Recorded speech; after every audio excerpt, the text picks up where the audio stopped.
Hello, romance lovers! Today's story is called Why She Lives as a Villainess. If you enjoy our videos, don't forget to like and subscribe so you never miss out on more exciting stories.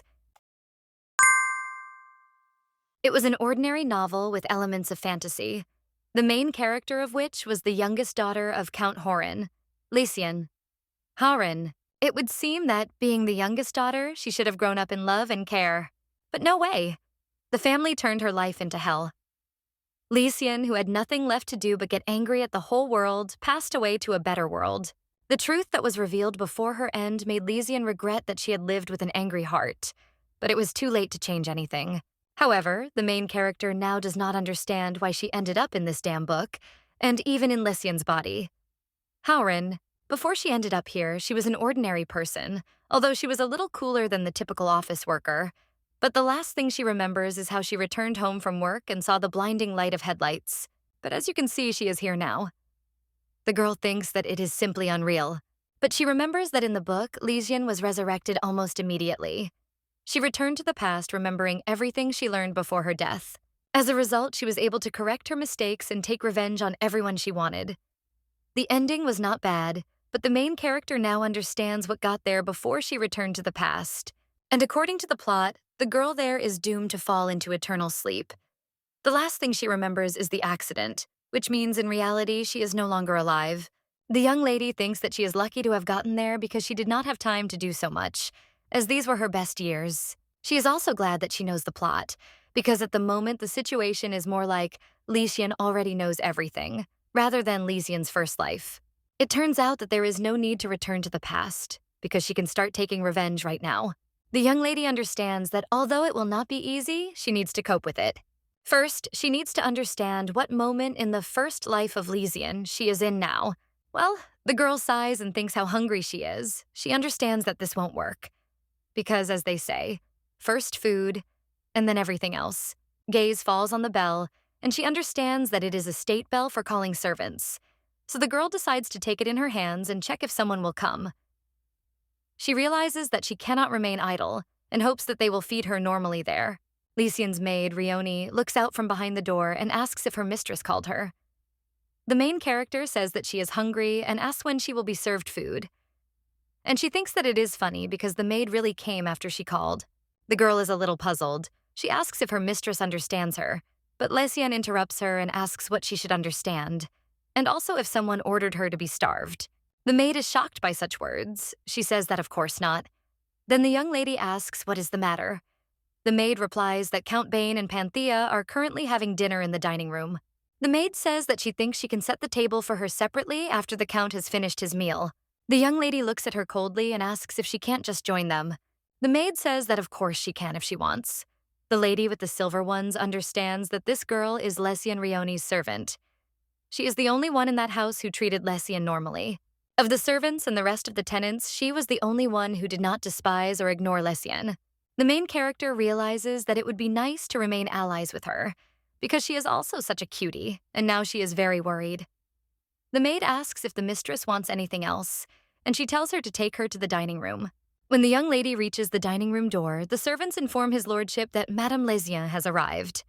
On the way there, the main character does not escape the servants' sidelong glances. As in the book, they are indeed quite rude, but the most important thing for her now is food. So the lady with the amber eyes comes into the dining room and greets his lordship. She looks into his eyes and thinks what a commanding look he has. The father asks why she came there. Lysian notices that he is indifferent, and his manner of speech is very arrogant, even considering that his beloved wife died shortly after she gave birth to Lysian. This man, it seems, does not consider her his own daughter. Now the main character says that she is hungry. That is why she came. But she is only asked if she came to dine like this. Then the young lady realizes that she is wearing pajamas. The rest of the family makes fun of her. The daughter tells her father to forgive the girl because her sister has been a bit of a ninny since birth. And the son says that this is the only way she can explain why she showed up for dinner like that. The young lady is shocked that these are pajamas because the clothes are quite elegant. The father tells her to change and go downstairs because how can she walk around the estate like that?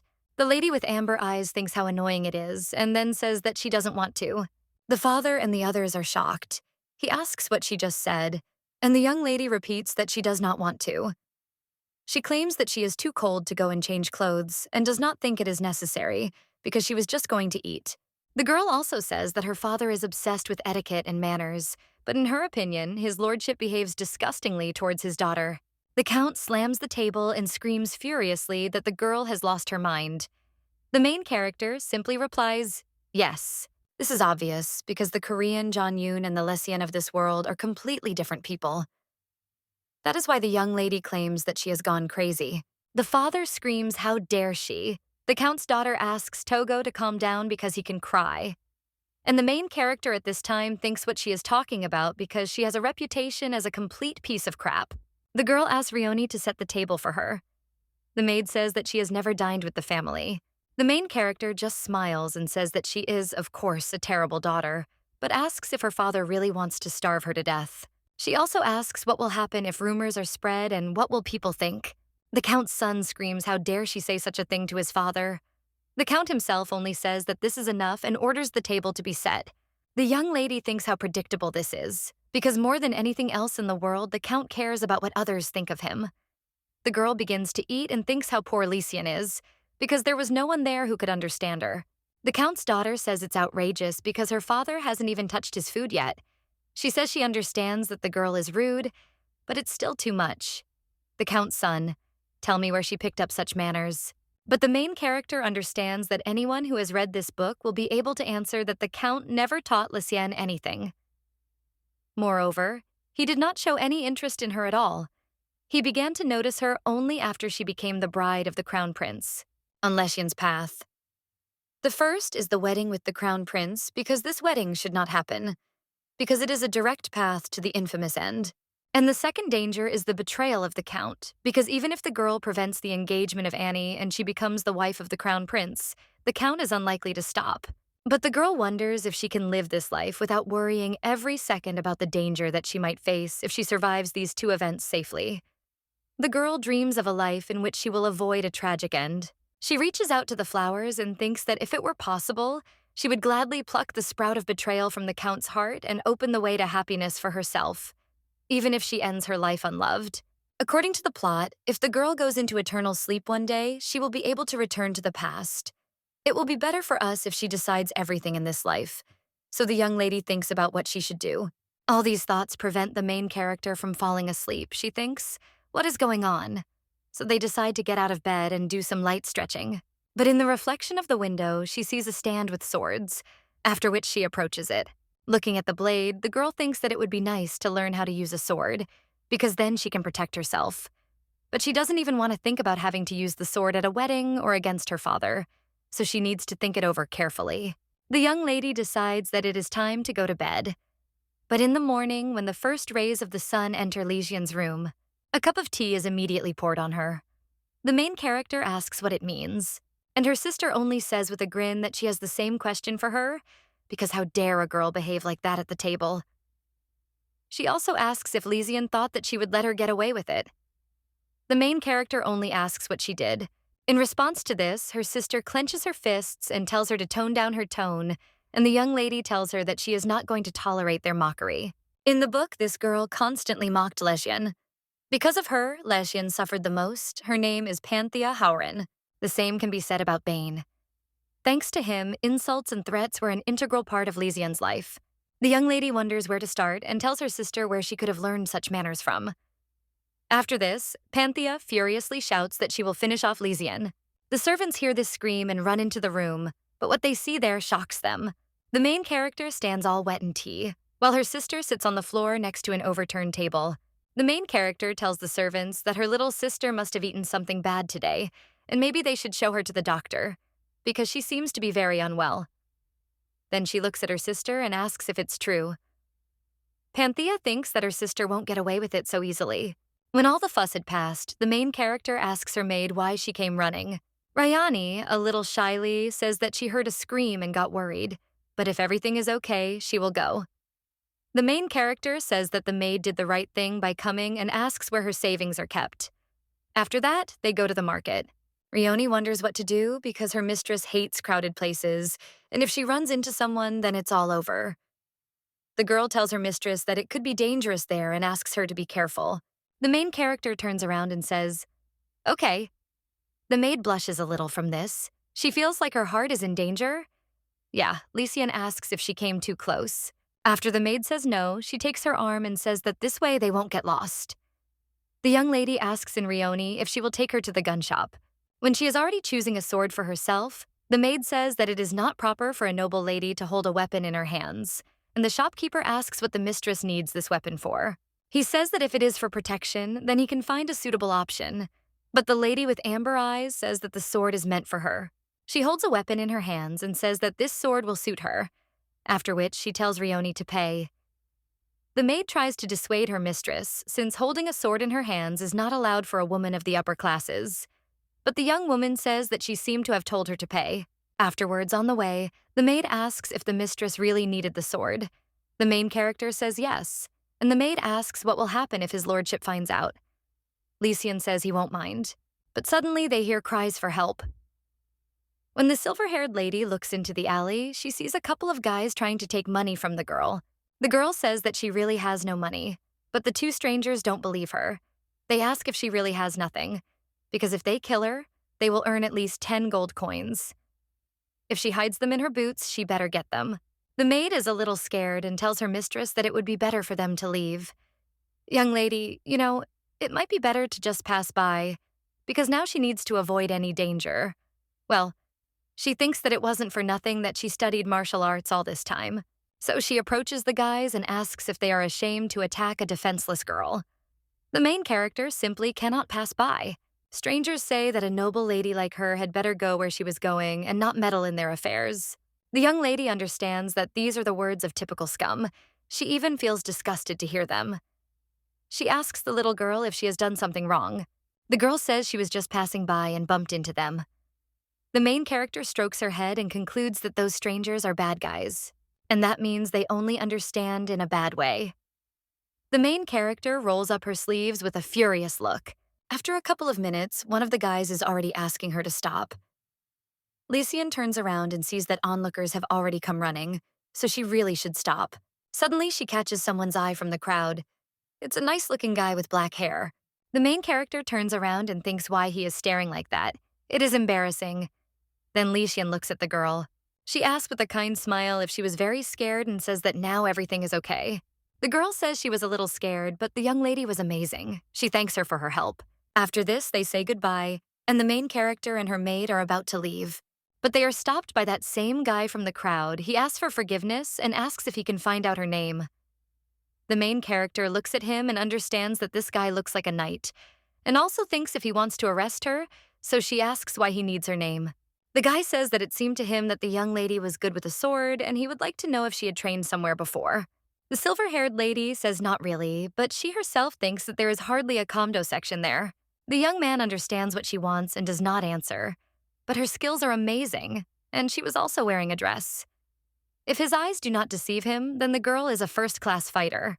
The guy grins and says that this is very interesting. He thinks what an interesting girl she is.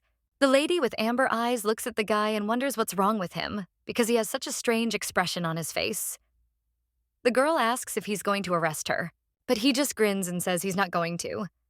Then the main character says that's good, and she goes. When the girl leaves, she hears voices from behind. Someone comes up to this guy and asks His Excellency if the guys are unconscious and asks what to do with them. The young man says to arrest them. He hopes to meet Milady soon. It turns out to be Duke Stefan Karnan. The main character at this time goes to her father's office. She thinks that it is something urgent since her father calls her to him as soon as she returns. The girl has been behaving disgustingly lately, and it is unlikely that he wants to please her with good news. She opens the door and sees her father there. The young lady asks if he slept with her, after which he sits down on a chair and asks what happened, and then they suggest getting straight to the point. The Count asks if a reason is needed just to see each other, but the main character says that he has never called her without a reason before. Then the father says that from now on she should refrain from shameless behavior. The silver-haired lady asks why she should do this or whether he has decided to marry her off. But then she comes to a realization, and the Count says that he called her for a reason and then claims that the wedding with the crown prince will take place. He says his daughter said she would do anything for her and asks if she remembers. The main character remembers that in the book, Lysian made such a promise. The Count could not offer Panthea was chosen for this position because she had already managed to get married and divorced. And for Lucien, who fell in love with the prince at first sight, this was a chance for a happy life.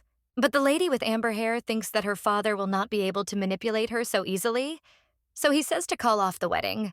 The Count is shocked by this and asks what she said, because just a couple of days ago she said that she would definitely marry him. He claims that he even got the king's permission, and then asks if she knows how hard it was. The main character doesn't seem too bothered by this, and says that of course she doesn't answer how she knows. She also claims that she was charmed by his appearance, but now you realize that she made a decision too quickly.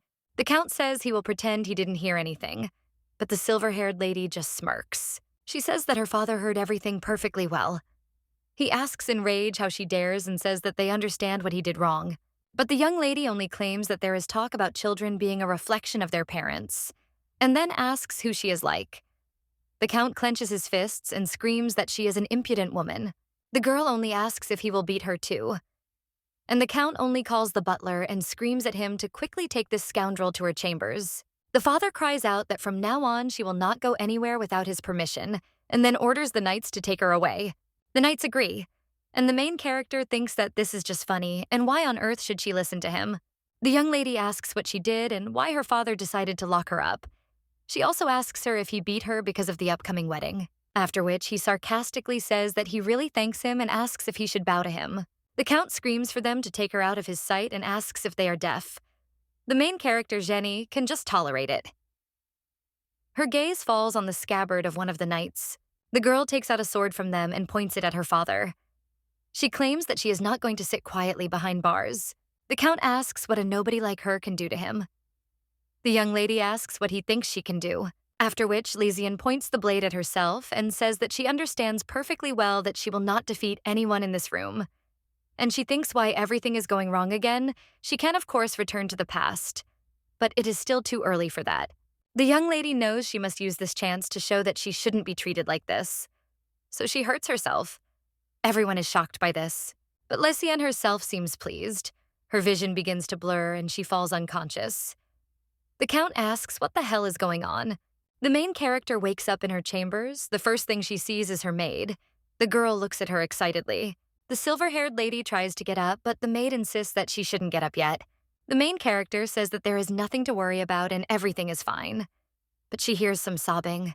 She turns around and sees Rione's eyes are full of tears. The young lady pulls her closer to her. She hugs her maid and asks why she is crying because she always makes everyone angry, and also asks if Rione doesn't hate her. The brunette says a little. Just a little bit. The silver-haired Kitty says that it's wonderful because if she said that she hated her, she would think that the girl was a spy. She smiles and says that she is fine anyway, so she asks Rione not to cry. She says that the maid seems to be the only one who cares about her at all and thanks her.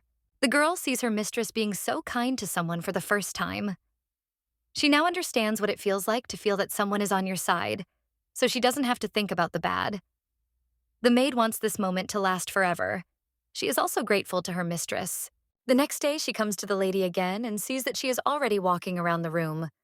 The girl says that the young lady cannot get up yet, but the main character only says that it's normal and Rione can rest today, but let her prepare a dress for going out, because today she's heading to the palace. When the girl is already in the carriage, she sighs and thinks that she barely got out. It is not so easy to escape from this maid. Then the main character remembers that lately she always went out with her. But she doesn't know what the crown prince will do when he finds out about the cancellation of the wedding, and he might even faint. So she needs to be careful. The main character reports that they have arrived. The silver-haired lady understands that the once furious count let her go calmly, which means she was not waving her sword in vain, but now she can't let her guard down. The girl asks one of the maids where the crown prince is now, and also whether he has gone somewhere, because he is not in his office. The maid answers that he is currently out for a walk in the garden and asks if he should walk with her. But the lady with the amber eyes says that it is not worth it, and that she will go herself. The girl thinks that she barely managed to get out there, so she needs to quickly sort things out and return home. But when she comes to the garden, she can't find His Highness. She wonders who came up with the idea of making such huge gardens. But suddenly she hears some sounds and looks out from the bushes to see the prince, chatting sweetly with another girl. She realizes that that girl is Naria, Scarin. Her mother was a commoner. And although Count Scarin adopted Naria, The label of a commoner does not give her the right to take a place at the side of the crown prince. In the original story, Narya was bathed in the love of the prince, so Lysian hated her and spoke about her quite rudely. But now everything is different because she doesn't care. Suddenly, someone puts a hand on the main character's back and says that she can't be there. The girl turns around and the guy says he'll walk her to the exit. The lady with the amber eyes says she didn't know. She thinks how he scared her. The girl says that she must meet the prince because she has something to tell him. The brunette says that doesn't give her the right to disturb him now. It turns out to be Stefan. The silver-haired lady asks if she can do this even if she is his fiancé. The brunette now understands what is going on and asks if she is lesbian. Horin, if that's the case, then that changes everything. But he says he still needs to get His Highness's permission, so she should wait a little. And then he says his name is Stefan Kernan. The main character lifts the hem of her dress and apologizes for the intrusion. She doesn't remember him having a significant role in the book, but he is a duke, so it's best to stay on good terms. The main character says that she is glad to meet her. Then the duke says that he will immediately report her to His Majesty. The guy understands that the girl is not like in the rumors. She does not look like an ill-mannered, rude woman at all. Then the duke approaches the crown prince and whispers in his ear. Then the blonde nods his head, after which the duke brings in a lady with silver hair. She greets His Highness, but he only asks why she came because a letter could have done it. The main character, you understand, could have done it, but the count could have intercepted it, so she had to come. The girl asks him to listen to her, and she promises that she will never bother him again. But the prince just looks at his beloved and says that he will listen to what she has to say. And then he asks Narya where they left off. And the main character understands that this bastard is not going to listen to her. But the prince looks a little shocked when she says she wants to end the marriage. He asks in surprise what she said, and the girl says that the wedding has not happened yet, and they can simply call off the engagement. The prince says that as far as he knows, it was she who insisted on it. Well, the main character says that it was a mistake because she was taken in by his cute appearance. The prince cries out whether she thinks she is going too far, and the duke can't help but laugh at this. But then he clears his throat and turns away. The main character asks her to forgive him because she didn't want to seem rude, but she just thought that she needed to tell him the whole truth. He tells the girl to forgive him, but he will pretend that he didn't hear anything because he wants this wedding to happen. The young lady looks at Naryu and thinks how he can say such a thing in front of his beloved. She tells the girl not to think that the prince has any feelings for Lysian. The young lady tells him not to worry, and when the girl looks at her, Lysian thinks what a poor thing she is. She understands that it will be wonderful if Narya becomes the wife of the crown prince. Even though she is a commoner adopted by the count, if she gives birth to a son for the prince, they will not be able to throw her out. The main character says that she will also pretend that she didn't hear anything, and then says that she has to go and wishes the prince a good day. In any case, the blonde is now confused, and the young lady thinks that this will be enough for now. After this, the main character leaves, but she does not understand why the duke followed her. So the girl turns around and asks if he has any business. The brunette says that there is, but he will somehow find time to walk her to the carriage. The young lady agrees and tells him that he can do as he wishes. And he says that on the way there is something he would like to ask her and wonders if she will allow it. After which the guy asks if she really fell in love with the crown prince because he is handsome. The lady with amber eyes says that it is true, but making a decision about marriage based only on this was definitely a mistake, because he does not even like her, and he already has a lover.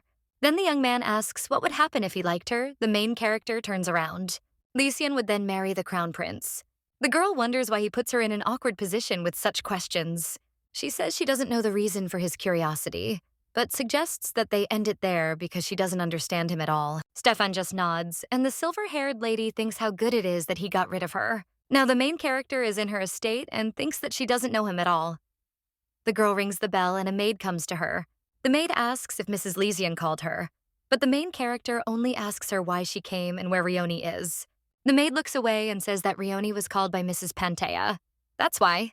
But the main character does not ask her to finish why. She has a bad feeling because Panthea hates Lysian, so it may well mock her maid. And considering that she wasn't home today, even more so. The main character orders to escort her to her sister's chambers. When she arrives, Panthea asks who is there, but the main character only enters her room and says that it is she, Lysian, her sister, shutting the maid's mouth and asking why she came, because as she can see, she is now a little busy. The silver-haired lady asks what all this means. Her sister looks away and says that the maid is all Lacienne and completely uneducated, so she decided to teach her a couple of lessons. The main character asks if not everyone in this castle is like that. And besides, she doesn't believe that Rioni could have behaved inappropriately. Panthea says that her sister is still the same and that it was worth starting with her. Lycian says that she is looking forward to it, and her sister thinks that she is becoming more and more rude to her. The main character takes her hand from the maid and says that if she has any complaints about Rioni, someone can safely express them to her instead of mocking the maid while she is not in the castle. As the two of them leave, the silver-haired lady asks her if she thinks this is too mean. After that, they go out into the corridor with the maid. Looking with amber eyes, she asks if everything is okay. Rioni says that everything is fine, she is okay. But the main character asks how it can be good. She picks up her maid and asks if she eats at all, because she is like a feather. All the other maids look at them, and the main character continues and asks if she doesn't know that eating is vital. The maid looks at all these looks and asks the mistress to let her go. But the main character only tells her not to twitch. Then she orders another maid not to stand there like a pillar and to open the door. When they enter the room, the maid thanks her mistress, because thanks to her. But then she interrupts and says that the mistress returned very early today. The main character puts her hand on hers and says that it was in vain that she left her, and then apologizes. The scientist tells her mistress that it is not her fault, because she is really fine and has already gotten used to this. The main character claims that the girl is not guilty of anything, and then asks what she means by used to it. The young lady asks if Panthea has been beating Rioni all this time. The maid just remains silent. Then the silver-haired lady turns around and says she'll call the doctor to look at Rioni. The maid says it's not worth it, but Lycian don't even listen to this. I'm saying he'll be back soon. Then the maid says that the doctor might think that the mistress did it, but the young lady says that the lady will just examine her and she should just sit, after which she invites Rioni to rest in her chambers. The maid asks how she can, since her mistress herself has not yet recovered from her injury. As the young lady heads down the corridor to the healer, she thinks that she will definitely protect Rioni. At this time, the crown prince asks the duke if something happened, because he walked Lady Huron to the carriage and then asks what happened to him. The brunette says that he was simply surprised, because the girl does not at all correspond to the rumors. The prince looks at his cup of tea and says that this is indeed strange. After all, the girl was completely different from the one he met before. She used to seem obsessed and constantly worried about something. She would get everyone on their toes and make them worry. Today, her look was completely different. The blonde claims he doesn't know what happened to her, but she seemed to be looking right through him. The duke says that she is perfect for the role of a bride, and he does not think that he should let her go so easily next time, because no matter what rumors they want about her, she is still the daughter of the count. The crown prince says that he is right. He needs to visit the count as soon as possible and inform him that his decision remains unchanged. At this time, the main character comes to her sister, and she asks if she has a conversation. The young lady answers that everything is exactly like that. She says with a serious expression that if she raises her hand against Rioni even once more, she must be prepared for the consequences. The lady with red hair is shocked by such impudence. She says that it is better for Lycian to prepare for the consequences, because how dare she open her impudent mouth. She also asks if she thinks that she can continue to do whatever she wants. The main character says that she will have to say it now, claiming that if she does not cancel the wedding with the crown prince, the girl will be the first to lose her head. Panthea asks what she is talking about and how dare she blackmail her with this. But the young lady only claims that this is the first and last warning. The sister screams how some brat dares to order her around and says that she will go to her father right now.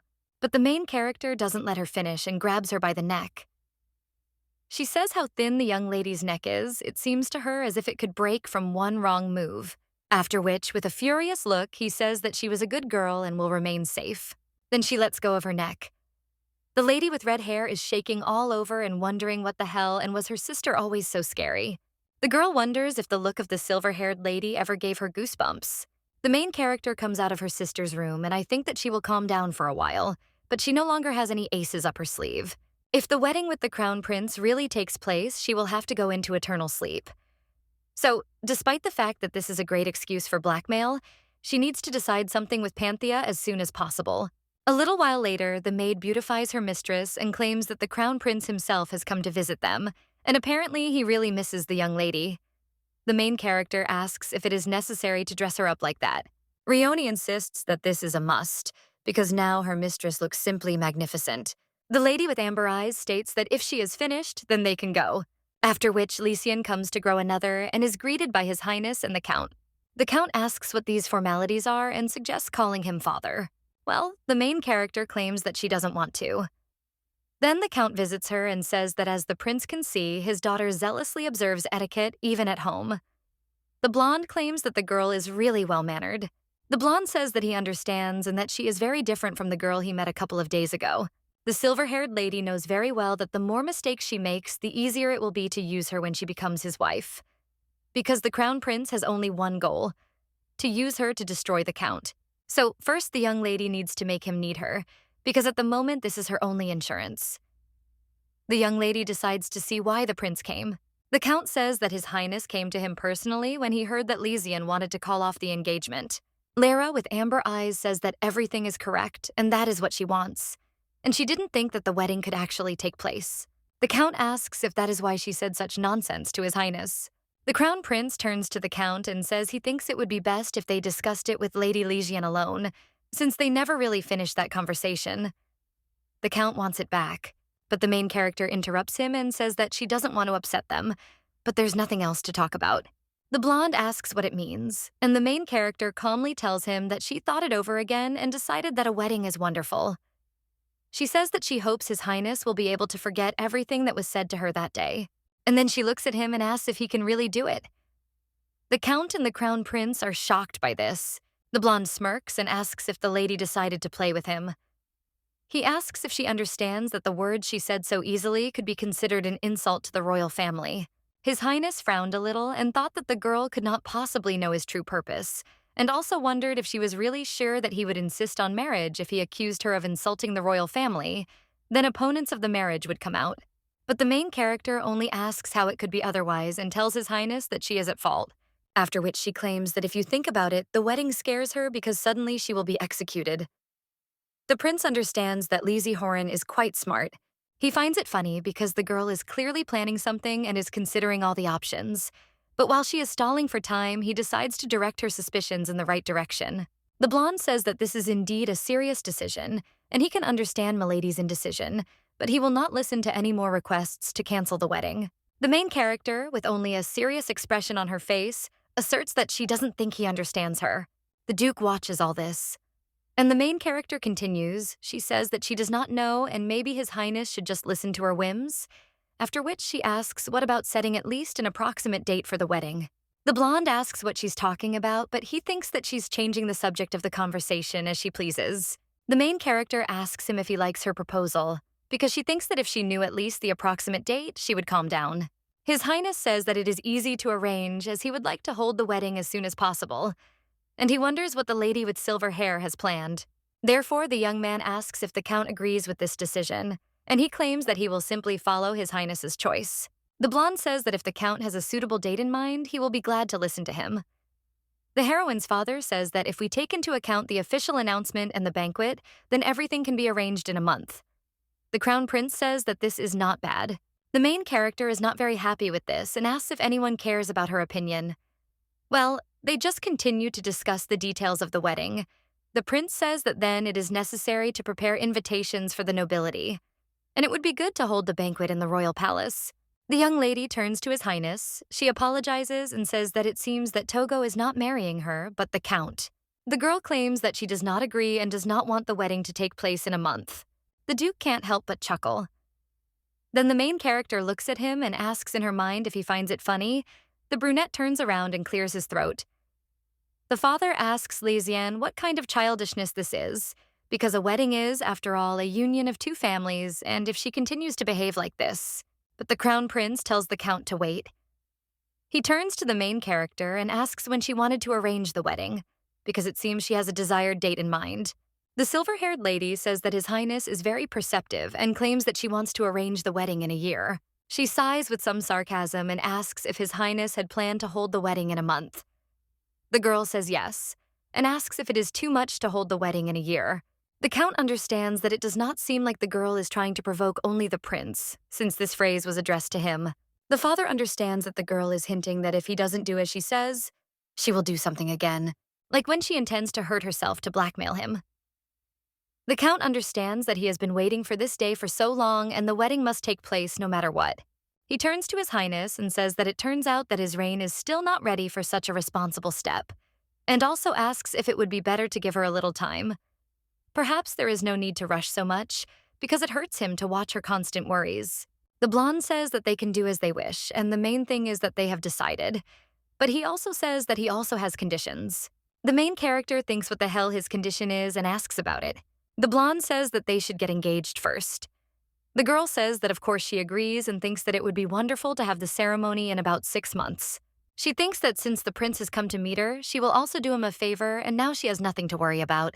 She looks at the young man and understands that she has achieved her goal. The main character plans to settle everything in 6 months, and if it still doesn't work out, then she will still have enough time until the wedding itself.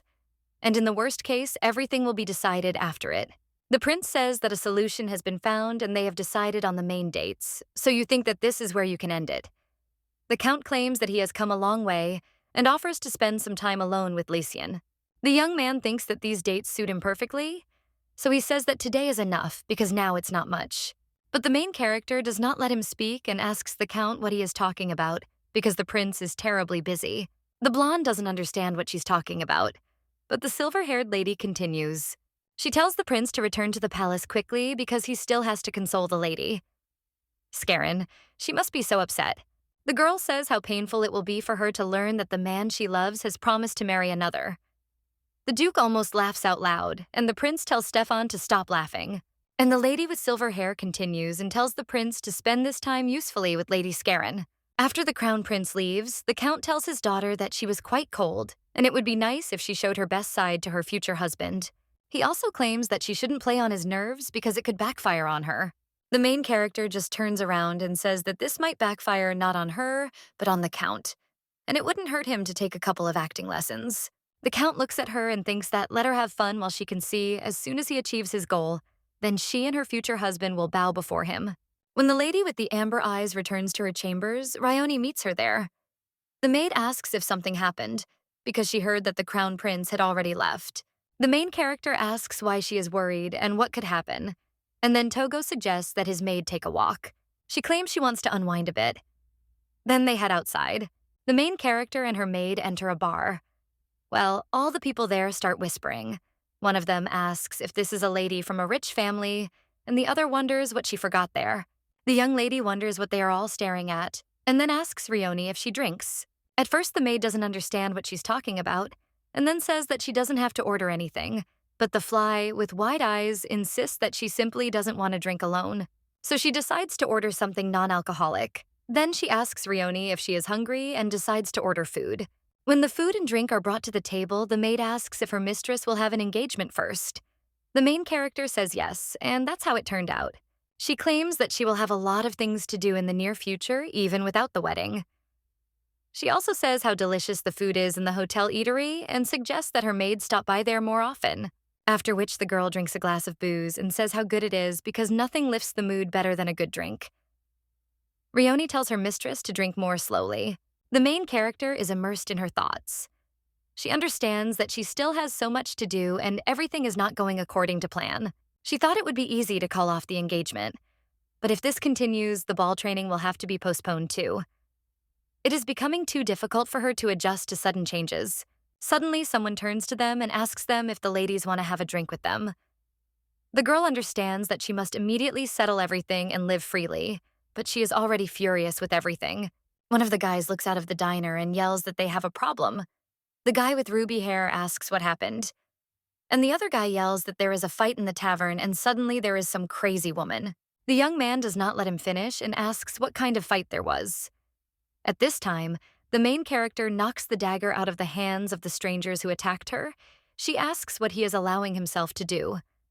The guy with ruby hair says that the girl has a reaction that is necessary. The main character is already a little furious and asks who it is. But the young man only asks if the girl is of noble blood and says that it is very interesting. The main character asks again who he is.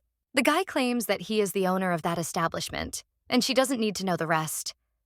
The young lady claims that she wasn't interested in that. She just asks why the hell he's interfering.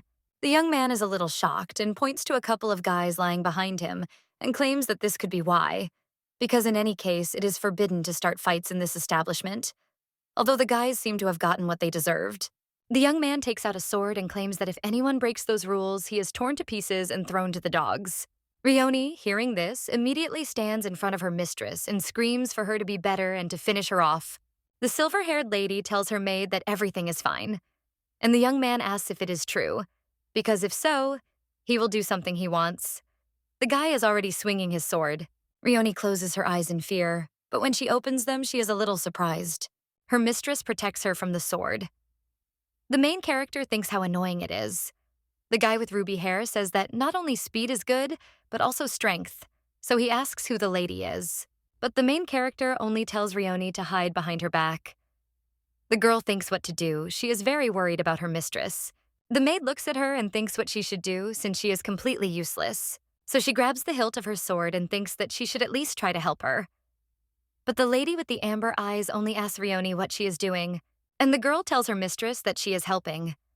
The main character tells her that everything is fine and there is no danger there, so she should just hide behind her. The young man can no longer hold back his laughter and asks what the ladies are doing there. He wipes away his tears and says how funny it is, then asks why they are reacting like that, because he was just joking. But the main character says that if he really doesn't intend to fight, then they will go. The young man asks if she will really run away, and also wonders if he is really that good, after which he asks if she will at least tell him her name. But the lady with amber eyes says that if it weren't for her maid, he would no longer be alive, so let him go to hell. The guy with ruby hair says that it turns out that there are some very interesting people in their kingdom, and it's a pity that she left, because he would have liked to chat some more. After they leave, the young lady asks Rioni if she is okay and if she is scared. The maid says that everything is fine. She also says that thank God her mistress is okay. The main character smiles and says that if she was not sure of victory, she would not have gotten into a fight. Well, she promises to be more careful in future and also tells Rioni not to do that again because she could get hurt. The brunette apologizes and says she won't get in the way anymore. The ribbed-haired sushi lady says that's not what she's talking about. Lycian claims that he really doesn't want the maid to suffer, since she has already suffered all this time because of her. Rioni says that if the mistress is in danger, then she will. But the main character just puts her finger in front of her and says that it is right that she is the mistress here, so the girl should obey her. After which the young lady turns around and says that it is already dark, so they should go back. She also blames those guys because they ruined all her fun. The maid tries to say something to her mistress, but she only says that if Rioni does not hurry, then she will leave her there. The maid runs up to her mistress and invites her to go together, but for some reason the main character feels danger. She looks into the alley and thinks whether it could be one of those who are in the tavern. But the one who comes out of the alley turns out to be one of those whom the young lady has already seen. He asks where he is from and why he is returning at such a late hour. The main character asks Stefan if it is, and he says that the girl is very careless, then asks if it is possible to want without protection at such a time. The silver-haired lady just shrugs and asks if he was following her. The brunette approaches her and claims that he will take her to the count's estate.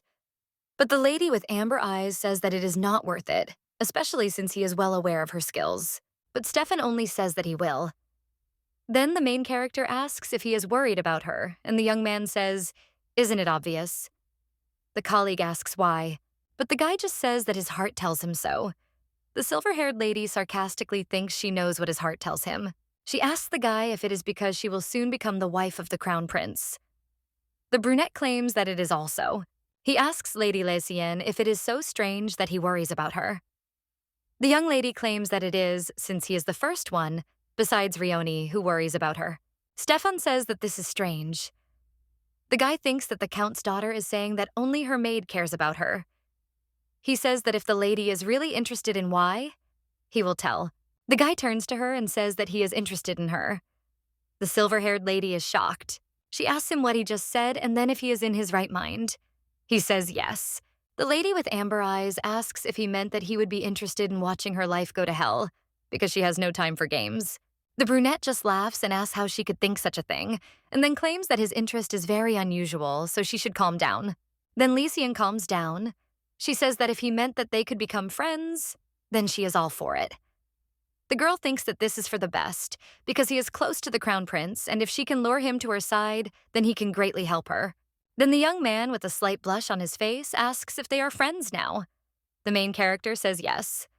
After that, the guy asks why Lady Lesian changed her mind about the wedding again. The main character claims that it became necessary. The guy asks if she wants to take the throne, but the young lady replies that she won't go there just like that, not even for any amount of money. Then the guy asks why she changed her mind about the wedding. The lady with silver hair says that it is necessary and he should not bother his head, because if she could, she would not marry the prince. The brunette smirks and says that if the situation and her feelings change and she also wants to cancel the wedding, then he will help. The lady with amber eyes didn't think she would hear this from him. Then she asks if he will take back his words. The guy claims that of course he won't do this, although he doesn't know how he can be useful. After this, the main character thanks him for seeing her off and wishes her good night. Stefan says goodbye to her and realizes that she is completely unshakable. Maybe it's because she is honest and incredibly straightforward. Well, he behaves like a complete idiot around her. But the guy is glad that he was able to spend the evening with Lysian. When the main character returns to the estate, Rioni says that she thinks that guy really liked her mistress. The girl asks if he is really in love with her mistress, but the main character only gives her the clicker and asks what she is talking about, since they only met a couple of times. The girl understands that this cannot happen to someone who managed to become a duke, but something still bothers her. She fell for his offer of help, but her son's wedding with one prince is not something that can be canceled with someone's help, and the guy probably just blurted it out. But when the main character enters her room, she sees Bane there. He asks where she has been. The silver-haired lady asks why he's even in her bedroom and what's going on. The guy asks if she thinks he came because he missed her, and why the hell the prince's fiancé is hanging out with another man at a time like this. The young lady asks what the problem is, because now there is also a man standing in front of her. The young man says that he is actually her brother, but the main character only asks how long this has been going on with him. The red-haired guy with a serious expression tells her to stop exaggerating. He tells her not to dare defame their family name and to behave appropriately, after which he asks if he made himself clear. The main character just smirks, after which she says that she is not going to become the Duke's wife because they accidentally ran into each other on the street and he wanted to take her with Rioni. Lysian says that she will take care of herself, so he should stop his hysterics. The guy claims that of course he knew that she was a complete idiot, but the main character does not let him finish and tells him to watch his language. After all, as he said, she is the crown prince's fiancée, and if she wants to take revenge on her family, he won't be able to do anything. So he'd better behave like a good brother. Then the lady with the amber eyes asks if she made herself clear, and says that if he understood, he should get lost because she is terribly tired. The young man with the red hair wonders if she has completely lost her mind, because soon she will have to cover her filthy mouth. The main character flops down on the bed, thinking that she can finally have some peace and quiet. She is so tired, because both at home and outside of it are a complete nightmare. The girl wonders if she was really born there, because she doesn't look like them at all. The young lady decides to sleep better. She wakes up only in the morning and heads to the dining room. The sister and brother look at her with disdain but cannot say anything. The count asks if she has arrived and then tells her to sit down. Lysian thinks how impudent he is, because he behaves completely differently. The lady with amber eyes greets her brother and says that they meet again. The father asks if it is not obvious that they see each other every day because they are family. So he asks why she is so surprised. The main character says that of course it is, but there are boundaries that even family members must respect. The count asks what she means. The silver-haired lady just sat down at the table and claimed that yesterday her rising brother came to her chambers late at night, and apparently he had some urgent business with her. The guy claims that everything is not like that, and he just saw her returning with the Duke late at night, and that is why he told her to be more careful in the future. The main character says that he should watch his words because he looks like he suspects the Duke. She also asks if it is okay to barge into her chambers at such a time. The count says that Lesian is right. Even though she is his younger sister, she is still the crown prince's fiancée. The boy says that he understands his father, Lysian something. The main character eats quietly and asks what he wants to say. The father claims that there will be a ball soon and they plan to officially announce their engagement there. The silver-haired lady wonders what kind of ball it is and asks if it is necessary. She understands that a good ball is not easy to organize. An official statement is a guarantee that she will not spoil anything. The count also adds that he thinks the girl should take a few etiquette lessons because she will soon become the wife of the prince's heir, and it will be terrible if she continues to behave the same way as now. He also says that they should order new dresses for the ball and says that if his daughter needs anything else, she should just say so. But the main character says that he would be better off just giving her money.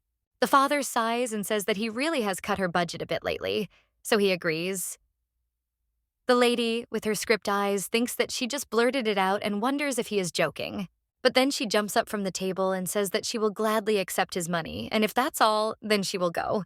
The Count says that it turns out he was just reminding her of good manners. But the main character lies in the air and says that she can behave decently when it is really necessary. The father says that he warned her and warns her not to. God forbid do anything. But the girl is already slamming the door.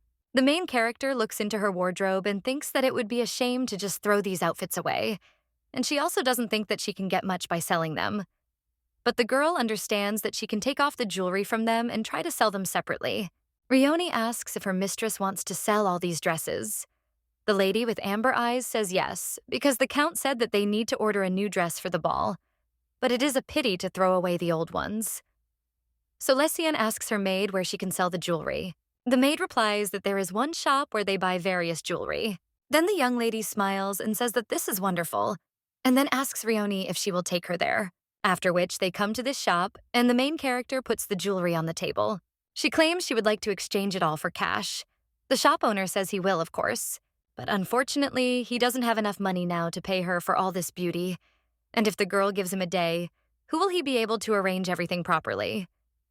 The guy asks if she agrees. The main character didn't expect that they were so expensive, and if she had known, she would have simply run away, taking a couple with her. Then the girl turns around and says she will be back the next day.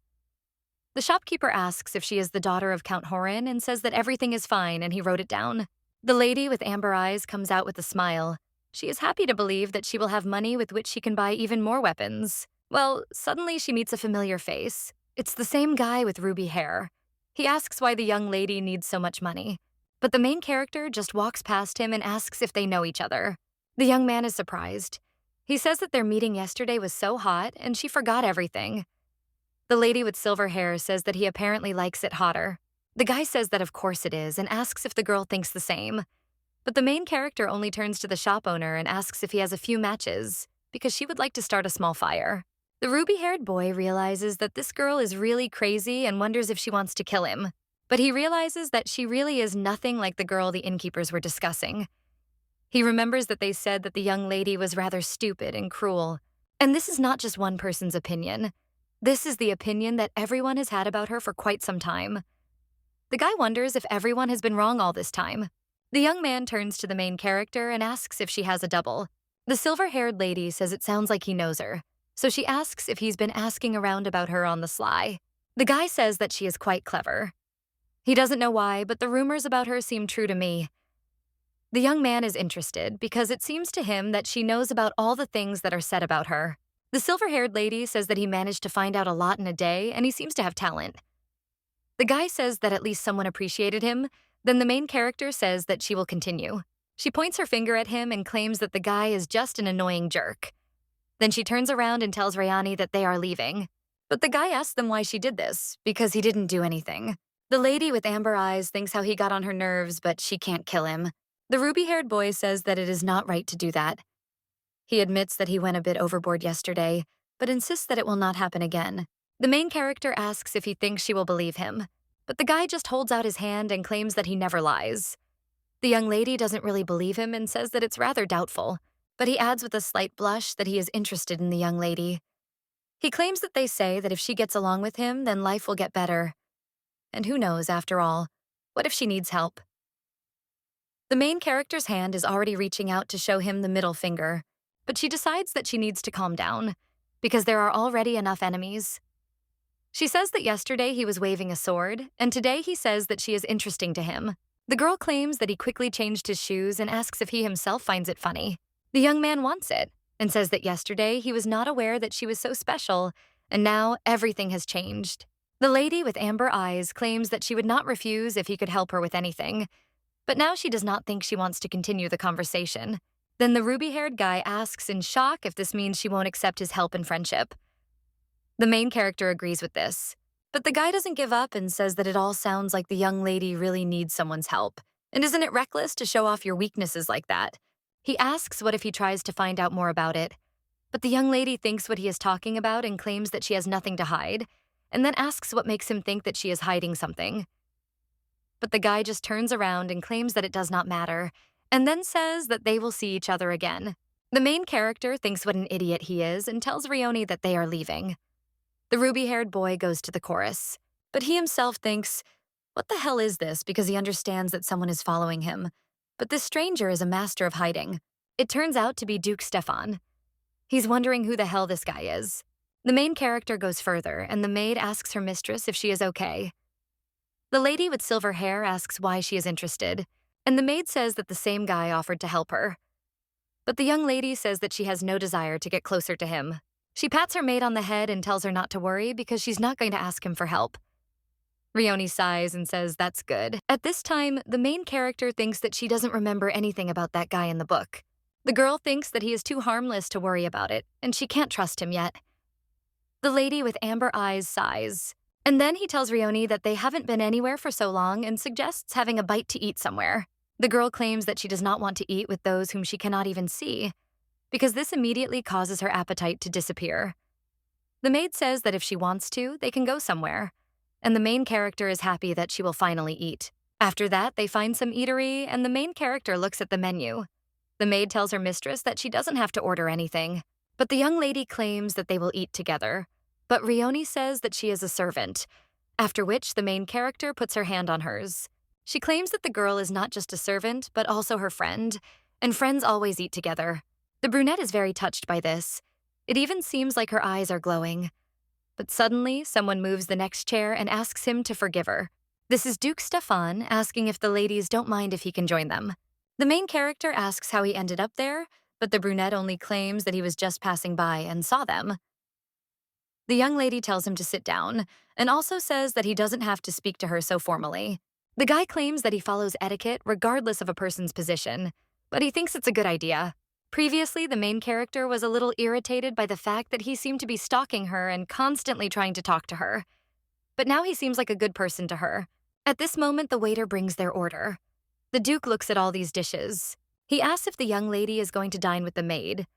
The main character looks at him with a bit of disdain and asks what's wrong and if the maid is a human too. The brunette claims that's not what he meant. Then the young lady with the amber eyes turns to the Duke. After he responds, she asks him if he will pay for himself. The brunette smiles and says that he is now thinking about having the silver-haired lady treat him. He says that the girl is always so straightforward and he likes it very much. The main character says that he is also very honest and she likes him more and more. The guy, hearing this, blushes and with a sincere smile says that he is glad to hear it. Lysian. It's blinding because the Duke is such a handsome man. Stefan asks what the young lady is doing in the city center, and she replies that she had some business. BR Unit says that in fact, some time ago he saw her with a certain man. The main character asks if he was following her. The young man says that of course not, and he was just in the area on business, but that's why the man looked suspicious. But the lady with silver hair doesn't let him finish and says that if it was just recently, who must he be talking about that guy who was talking non-stop nonsense? The main character asks why the Duke seems suspicious of him. Stefan says he's not sure, but he looked dangerous. The young lady says he only looked crazy, and overall she doesn't think he's worth worrying about. The Duke laughs and says that it is good, but they wonder if they can ask how they met him. Lysian says that she doesn't even know how to say it because she hasn't thought about why he's stalking her, and the guy is behaving quite strangely. The Duke asks if that's all. The young lady answers, and you say that he hasn't answered her question about whether he'll pay for himself. The brunette says not quite. He says he will pay not only for his order, but for theirs too. The main character sighs and says that she is forced to agree, after which she straightens her lock of hair and thanks the Duke for the dinner. You add to your thoughts that thanks to him she will have dinner and save money. The young man is embarrassed by this again, and the main character does not understand why he is doing this. Then the main character looks at the dishes and asks why Rioni is not eating. The maid just waves her hands and thinks to herself how beautiful her sport is. The girl claims that they will eat like this until closing time, so she tells the Duke to chew at a fast pace. The brunette agrees, but asks how much longer she plans to call him Duke. The girl asks what else she should call him if he really is a Duke. The guy asks if they haven't decided to be friends, and if so, shouldn't they call each other by their first names? The silver-haired lady says that's true and calls the Duke by his first name. Then the guy responds and also calls the girl by name. The main character, you say that now they are like friends, but she thinks that only he pronounces such an affectionate name. After this, the main character thanks Stefan again for the dinner, and he says that there is no reason to offer to take her there. The main thing of the game is not saying that it is not worth it. It is still light, so everything is fine. Then the brunette sighs and agrees, and then he says goodbye. The main character, walking along the road, thinks that if Bane sees Stefan, she can't even imagine what he will do this time. Well, suddenly it occurs to her that maybe she should ask Stefan to practice sword fighting with her. In any case, doing this alone is useless and she needs a good teacher. The Agraf should not find out about anything. Then the girl remembers that Stefan is the head of security at the royal palace. She thinks that he will be able to take her to the training halls. Well, when the girl turns around to ask him about it, he is no longer there. The silver-haired lady realizes that he has already left, and she wonders if he will be able to fulfill her request. When the silver-haired lady returns to the estate, she is stopped on the way to her room by her father, who asks her where she has been all this time, because didn't he tell her to behave properly? The main character claims that she went to the center, but the Count says that he asked her to prepare for tomorrow's ball, and he also asks if the Crown Prince sent a letter that he will accompany her. The main character gets angry at this and says that she did not receive anything. Father says that the ball is tomorrow and His Highness hasn't sent a letter yet. The main character says that it must be so, but her father only cries out whether she had been sitting on her hands all this time and whether she was going to go to the ball in proud solitude. The lady with the amber eyes asks how she knew what she should tell him. The Count says that at least Bane should see her out and his son agrees. The father puts his hand over his face and claims that of course he knew his daughter wasn't very smart, but he didn't think she was that smart. The main character asks what he just said, and the maid tries to take her away and tells her mistress that the dress is already ready, and they should go see it quickly. After the young lady tries on the dress, the maid claims that she did say that a dress for a ball should be richly decorated. Looking at the main character, she says that it suits her very well. The silver-haired lady wonders if she didn't ask to make it as simple as possible. She asks her stylist if she's sure it's simple, but the woman says even simple dresses should look chic. Rioni, you say it'll take a while. Well, suddenly someone comes into the room and asks where the dress for the ball is. It turns out to be Pantea. She asks what it is, and if it is called a dress, she also claims that she expected more and then says that it looks very old-fashioned. The lady asks her with amber eyes if she has said everything, and she only continues and asks if her sister has forgotten that she is the one opening the ball. This ball will help her to strengthen her position, and it is very important. The main character says that it may be, but it is foolish to rely only on the beauty of the dress. The lady with red hair says how pathetic Lysian is. Well, in any case, there is no time to choose a new dress, and you can try to fix everything with the help of accessories. She asks if the girl has picked out anything for the ball. But the main character claims that this is all and asks why she should express herself. Panthea says that if she hasn't prepared anything, she can lend her something. Although the girl is a pathetic semblance of a sister, she, as the elder sister, should help her. The lady with silver hair does not understand what this vile concern is for, because this girl cannot lend her something for nothing. But if she refuses, she will probably get on her nerves. The girl with red hair says that she will pass it on through the servants, and Lysian should return it after the ball, because it is very dear to her, so she should be more careful. The lady with the amber eyes thinks that they should lend it to her if it is so dear to her. The maid asks her mistress if everything will be okay because she can return immediately. But the main character claims that everything is fine and she promises that she will try not to create problems. After some time, the maid tells Mrs. Lysian that Mrs. Panthea sent her a necklace. The main thing is that Grace says to leave it in the box. The young lady decides to put on her necklace first, and if Panthea appears, she will simply change them. She still doesn't understand why she needs this. A servant to tell her mistress that it's time to go to the palace. Then the main character gets up and heads there, and on the way she thinks that there would be a lot of food there. But when she opens the door, she sees Stefan standing in front of her. He extends his hand to her and claims that he has come on the orders of the Crown Prince, and asks if he can accompany her today. The silver-haired lady says she would be only too happy to. She also says she didn't know he was coming, because she wasn't notified. The brunette claims that the order was given by the Crown Prince personally and that the letter was probably delivered to the Count, but today the young lady looks simply stunning. Lysian thanks him for the compliment and says that he looks great too. The guy claims that he is glad to hear it from her, but the young lady says he doesn't look very happy. The young man says it was a compliment, so of course he's happy. He hears such posts 100 times a day, but he doesn't think he'll get tired of hearing it from her, so he asks her to tell him this more often. The girl says that they agreed and she will give him compliments every time she finds him attractive. The brunette says he will pay her back in the same coin. The main character thinks that this is wonderful and thinks that the guy is really quite a straightforward person. Then the girl notices that the carriage has stopped and offers Stefan to get in. The guy agrees. He asks Lysian to let him, but the main character does not listen and just walks past him. From the carriage, the girl is already saying that it's not worth it and that he should get in quickly, otherwise they will be late. The Duke says yes, of course. After which, the main character asks him if he received an order to accompany her. Stefan tries to say something, but the young lady interrupts him and says that she doesn't think that he should be the one doing this. The guy says that she saw through him right away and claims that he didn't want to deceive her.